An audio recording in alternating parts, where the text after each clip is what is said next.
الرحمن الرحيم. النهارده هنعمل مع بعض مرقه الدجاج. بصوا بقى طريقتها كلها اللي انا هقول لكم عليها دي بالظبط، تمشوا عليها هتطلع باذن الله معاكم حلوه جدا زي ما انا عملتها كده.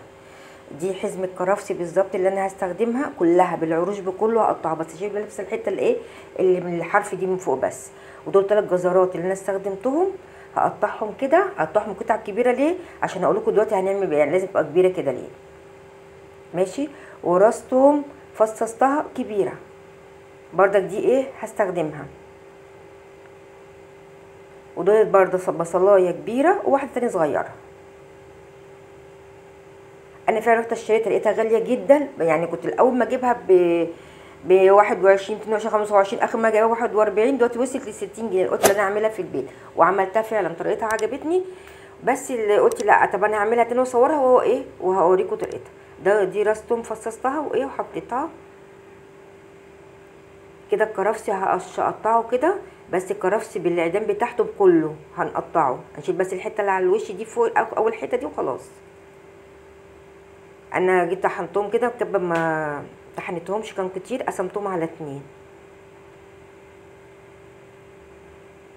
كده. بقى هطحنهم واوريكم هنعمل ايه تاني.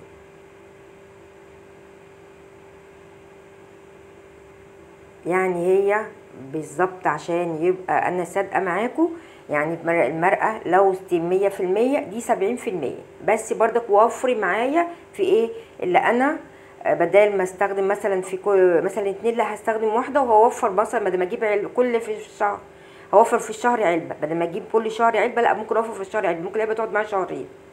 ده كده طحنتهم مش طحنتهم، خليتهم ضربتهم في المكبه اللي هم خشنين شويه، مش عايزاهم ناعمين، انا عايزاها خشنه كده.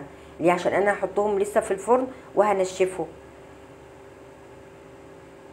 انا عايزاها كده عايزاها كده ما ضربتها في الكبه اللي هي دبه، يعني خشنه فيها خشنه شويه، ما تبقاش ناعمه قوي كده. بقى دخل الفرن، قعد في الفرن نص ساعه، وكل شويه اخش اقلبها لغايه ما لقيتها نشفت خلاص اتجففت معايا. رحت شايلاها وسبتها بعد كده ساعه في الهواء تبرد بقى شويه. بعد ما خلاص دخلت ان هي خلاص هتنشف، ده حطيت عليها صدر فرخه وبردك مسلوقه، فرخه مسلوقه، خدت منها صدرها كده حته وحطيتها على عشان تديني طعم الفراخ، عملتها بطعم الفراخ كده. بقى خلاص بقى كانت خلاص. هنا حطيت حبهان 10 فصوص حبهان، وحطيت 10 فصوص قرنفل هنا، وحطيت فلفل اسود، معلقه فلفل اسود، معلقه مش صغيره، ودوت ال 11 بهار حطيت بردك منه معلقه صغيره، وحطيت معلقه، وده معلقه توم باودر ومعلقه بصل باودر عليها، توم باودر بصل باودر اهو.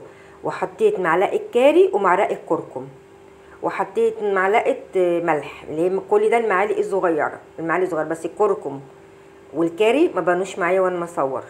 ماشي. معلقه كركم ومعلقه كاري ومعلقه ملح حطيتهم عليهم، دخلتهم ضربتهم جامد، طحنتهم جامد، ما طحنوش معايا في الكبه، طحنتهم في المفرمه بتاعت الخلاط، طحنتهم جامد. بصوا عاملين معايا زي البودره بالظبط، بس فعلا حلوه مش مكلفه وحلوه، وحاجتها كلها يعني موجوده عندنا باذن الله. هو كرفس بس اللي هشتريه من بره، وكل حاجه موجوده في البيت.